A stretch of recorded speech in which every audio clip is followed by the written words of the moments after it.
As I'm sure a lot of you guys know, I've been streaming my reaction to the entire series of One Piece from Chapter 1 until Chapter 1141. I have recorded and streamed my reaction to every single chapter, discussed every single chapter, and after catching up, we ended up doing, instead of a binge, we now do what most One Piece creators tend to do, which is discuss every chapter every week it comes out, except for break weeks, of course. So what I do is every Sunday, the new chapter that comes out, I read it for the first time on stream, I react to it, we discuss it, we finish it up, maybe we revisit certain panels, and we talk about the characters and themes and plot lines and theorize about where the story could go. It's always a good time. We do it every week, or every week that Oda releases a chapter. And this past week was no different.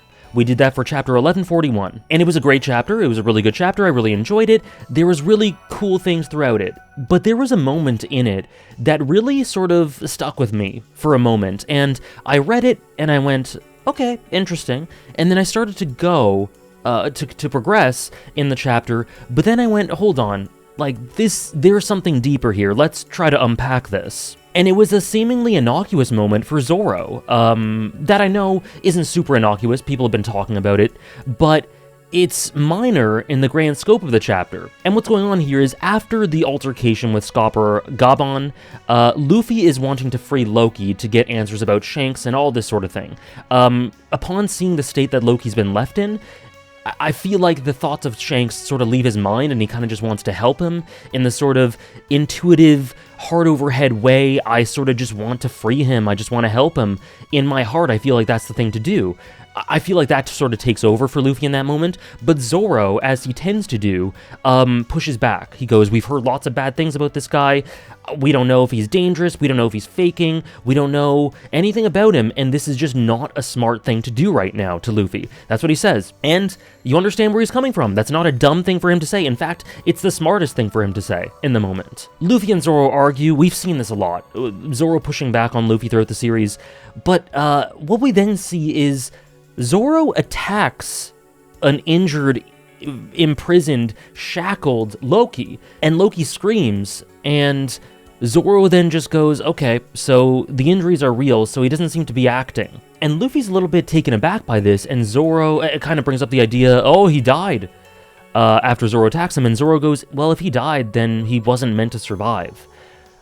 And this is a moment that is not super crazy or anything, but it is a little bit unhinged from Zoro. It is a little bit strange and makes you raise your eyebrow a little bit. And so I did when I read it, and then was about to move on, because it's not super out of the realms of anything that we see from Zoro or the series. It's just like a little bit extra from him.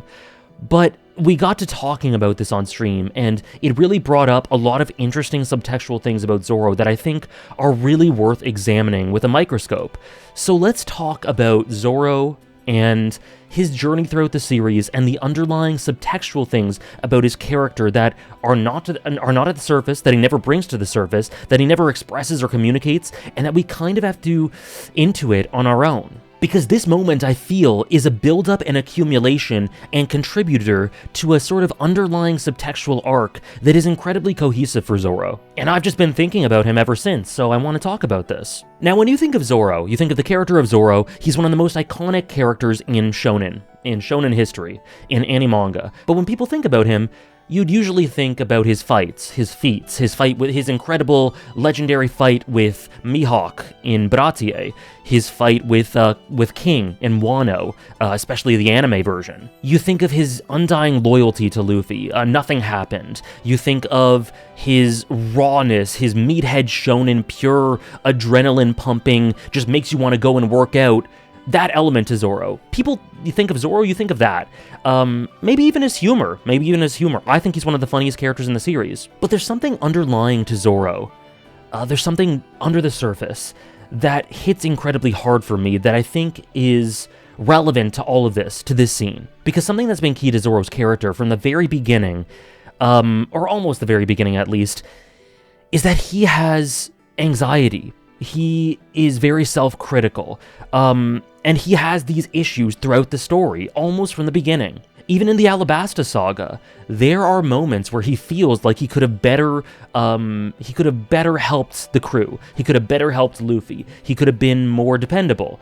And we see lots of moments in between arcs, maybe in little slice of life moments, as we check in with the other members of the crew, where the crew are having fun, or they're discussing things, or they're relaxing, and Zoro is quietly just swinging his sword on his own because he feels like he needs to get stronger to live up to his dream of being the greatest swordsman and to be stronger for the sake of the crew. Zoro suffers alone, and he really doesn't let anyone in. He trains in solitude while cursing himself for not being strong enough and just training seemingly in perpetuity to get stronger, and he feels like it's his duty to become what he needs to be. And he's also gone on record in the past and said something very similar to what he said about Loki here, that, I'm paraphrasing, but that if someone is not strong enough to survive certain attacks from certain, enemies, big enemies that the Straw Hats are obviously going to come up to, specifically him, if he isn't strong enough to withstand their attacks, then it's not worth him surviving.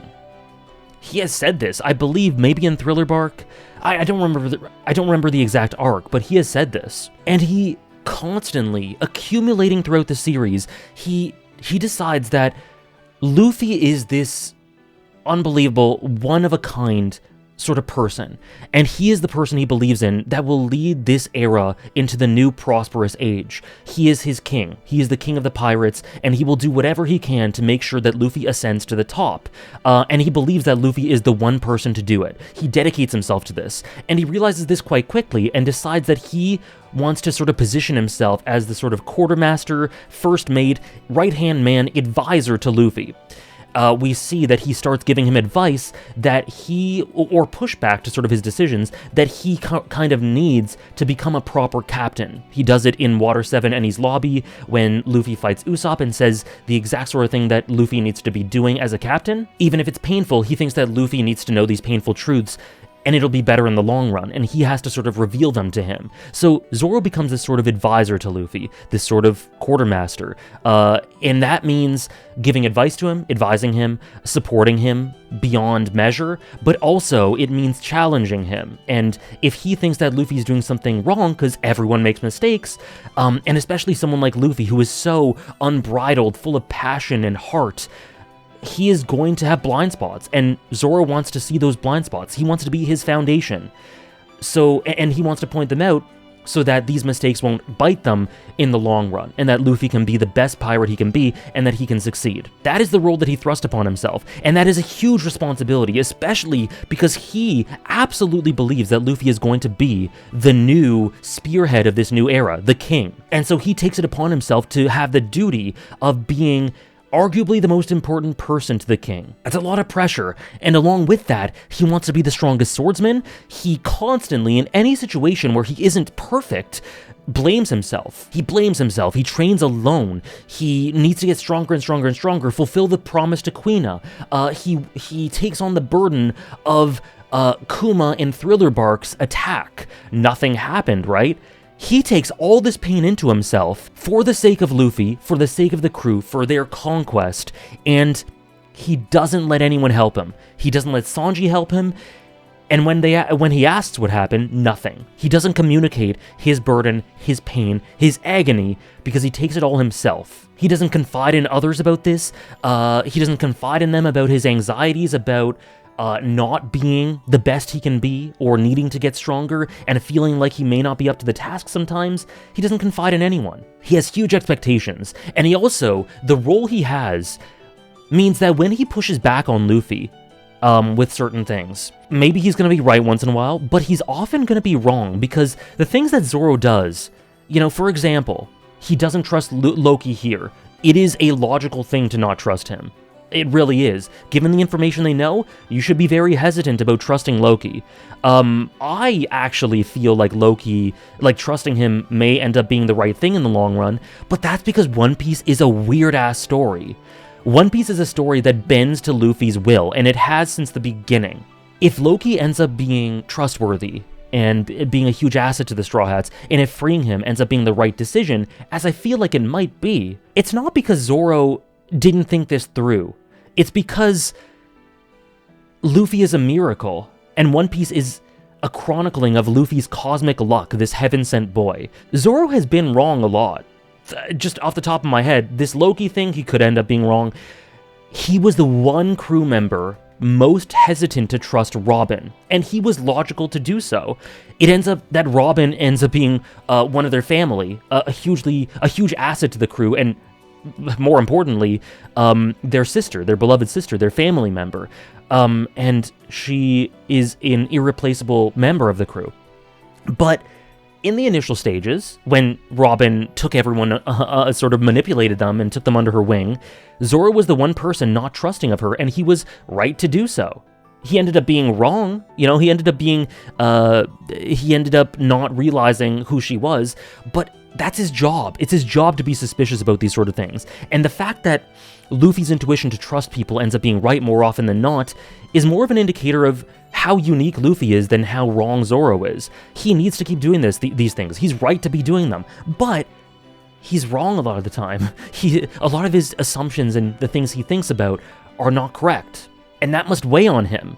I'm supposed to be advising Luffy, but I'm so often wrong.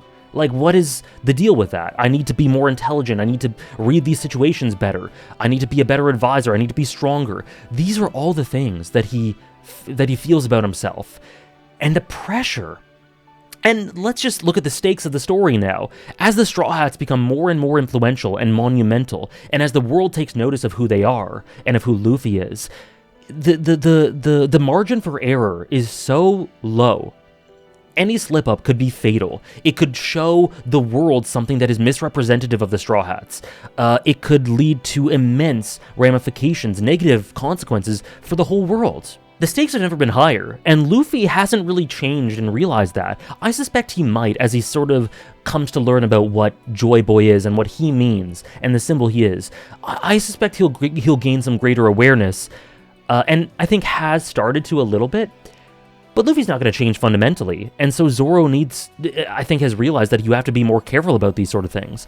And so, if he was feeling pressure about this 800 chapters ago, imagine now, where the Straw Hats are the spearhead, the leader of this incredible uprising. Any mistake could be fatal, and Zoro, I think, feels that. But the thing is, there's so much loneliness here for him. He has this family at his disposal, and I'm sure any one of them would listen to him and give him advice and share his burden. Any one of them, for sure, without a doubt.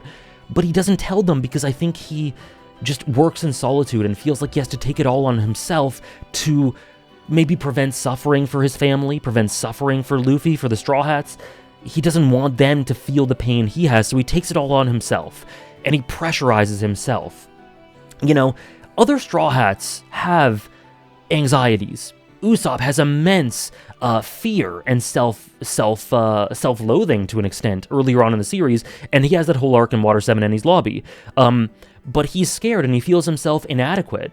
Nami is often fearful, is often lacking in the courage that I bet she wishes she had sometimes. Not all the time. She's grown more and more courageous throughout the series, but there are moments of weakness. But the thing with them is that they freak out together. They're the coward trio with Chopper. They lose their shit. They cry. They scream, There are moments where they hide and cower and express themselves and express their vulnerabilities. Zoro doesn't often do that at all. He tries to be strong, he struggles for it, and he keeps it all inside.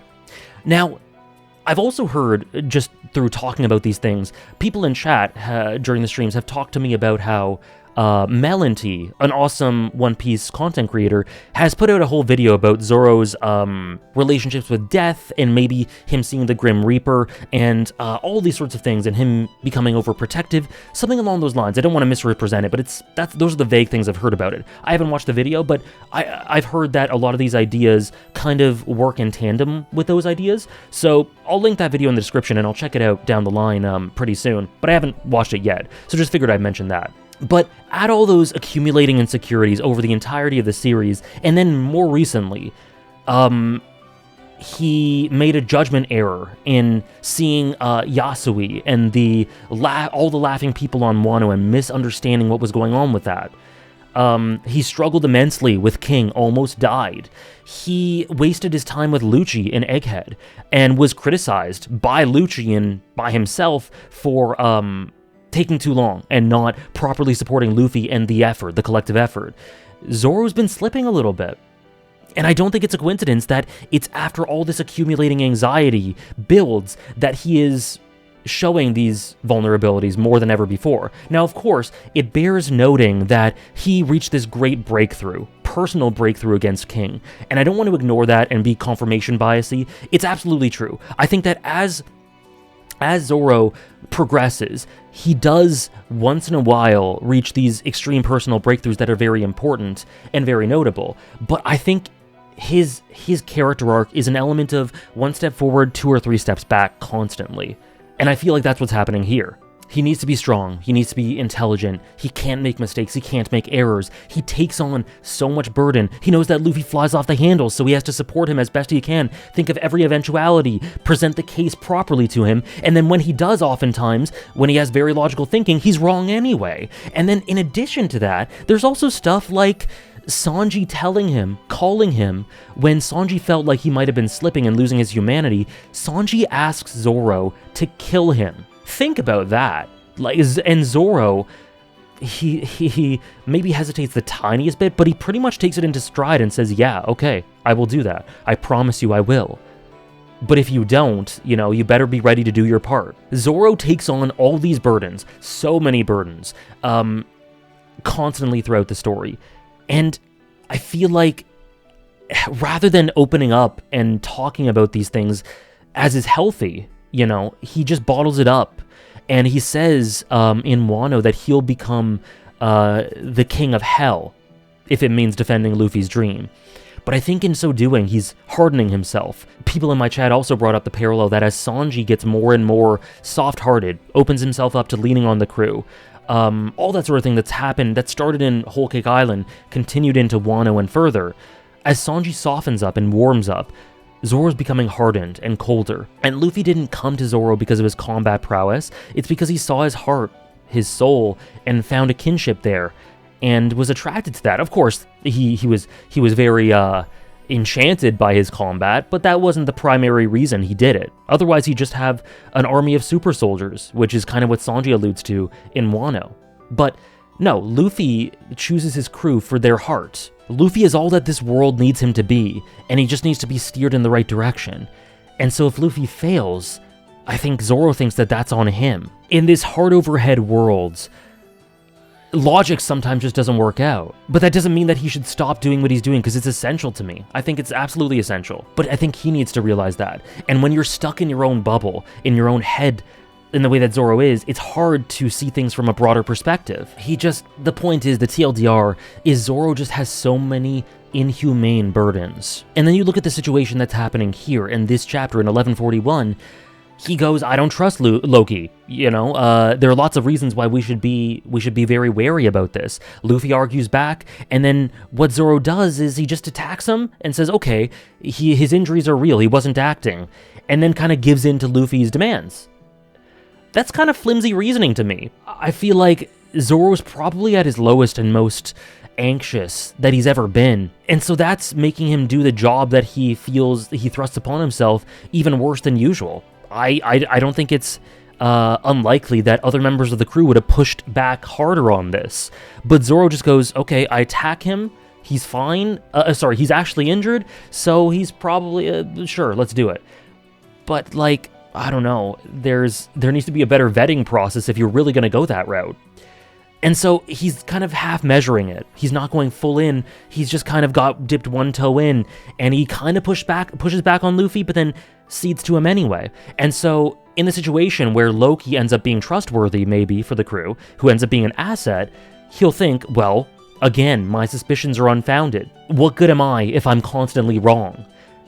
And if Loki ends up being a bad thing for the crew, he'll probably think that he should have pushed back harder because he was right, but he didn't have the confidence in it to push back against Luffy. So I think no matter what happens here, if Zoro continues along this train of thought, he's probably going to be even more self-critical on himself because it's a spiral. But the thing is, he has to keep challenging Luffy, even if he's constantly wrong. He has to make Luffy see things from a broader perspective, offer devil's advocate points, because someone with his influence, with his power on this crusade needs to be thinking about these things.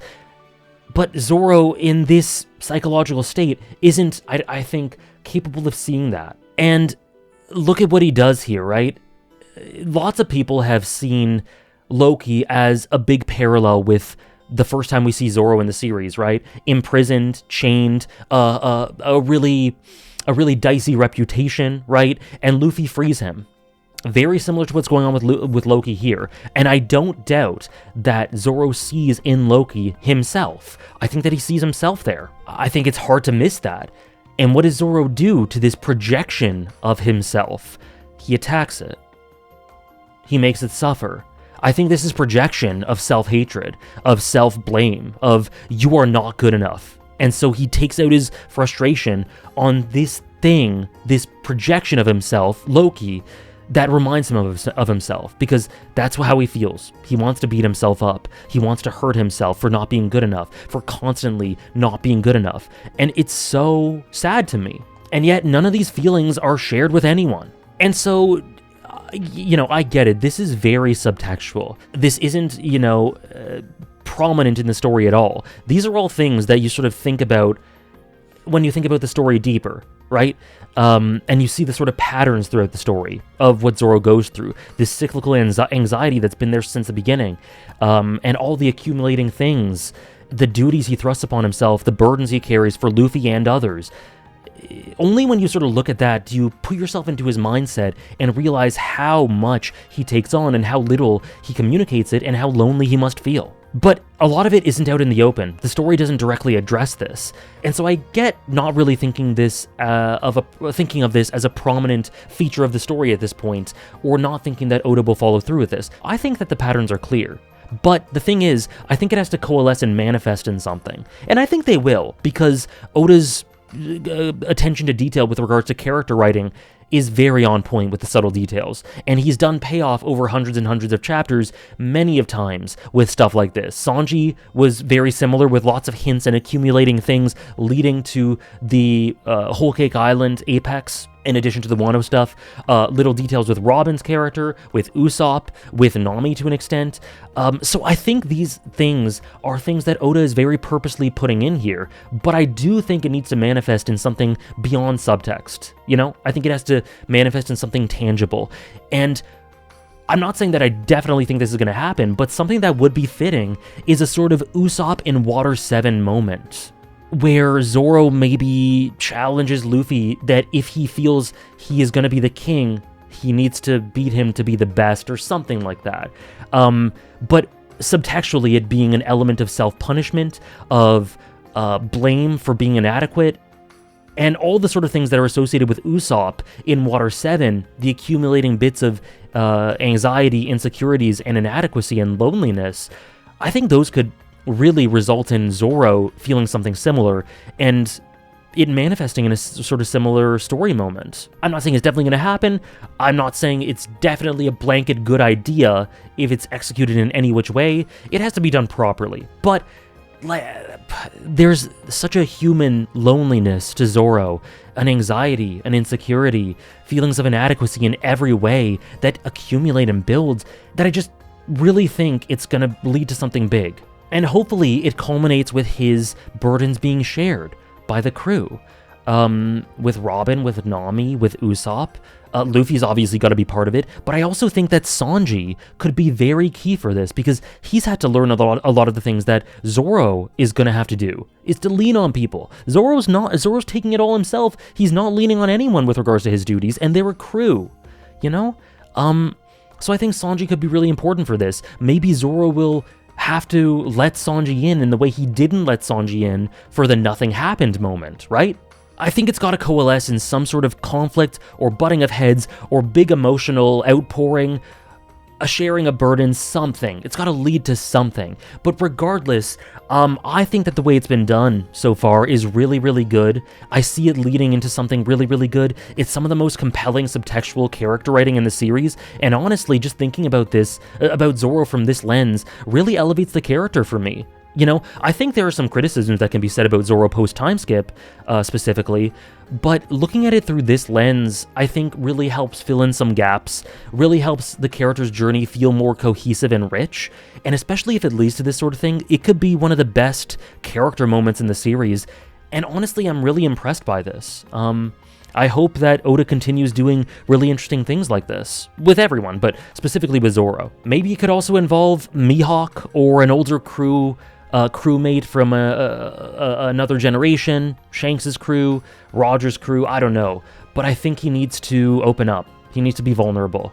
Now, if Oda decides that this is something that's going on in the background, because it's all very intentional, I don't believe that any of this is an accident, but if this is something that he wants to resolve through subtext rather than through a big, sort of prominent outpouring of emotion, then hey, that's his prerogative, that's his thing, but I really think that if he wants to make this very big character moment, a very big end to an arc, it could be amazing. It really could. It's compelling, intricate, nuanced, complex stuff that only a sort of long-running series like this could really build up in this way. It's very reminiscent of a lot of the character work of Kubo in Bleach. Like, Zoro's in a sort of psychological situation that a lot of the protagonistic characters in Bleach find themselves in, which is really interesting to me. He needs to be able to share this burden. But anyways, I've talked enough about this. Please let me know what you think about this in the comments. It's a really interesting element to his character that I find fascinating, and I'll be following it with bated breath over the next little while to see where it goes, and to see the little things that continue to accumulate, and hopefully by the end of it all, Zoro's able to reach a breakthrough, and solve this anxiety, and find peace, because he deserves it. Thank you so much for watching. If you'd like to join in on the streams every week that we do for all the chapter reads, you can follow me on Twitch. We stream those every Sunday, or every Sunday that the chapters get released. We're also currently doing a reread of the Skypiea arc on Twitch as well. So we do those, I guess, some Fridays, some Sunday stuff. So yeah, you can follow me on Twitch and join the Discord server if you'd like to see some updates with regards to that, and just to join the community. But yeah, that's what I got for today. I might consider doing videos like this for one-off things, little discussion things for characters in the future, but that's all I've got for right now. Thank you so much for watching, and have a good one.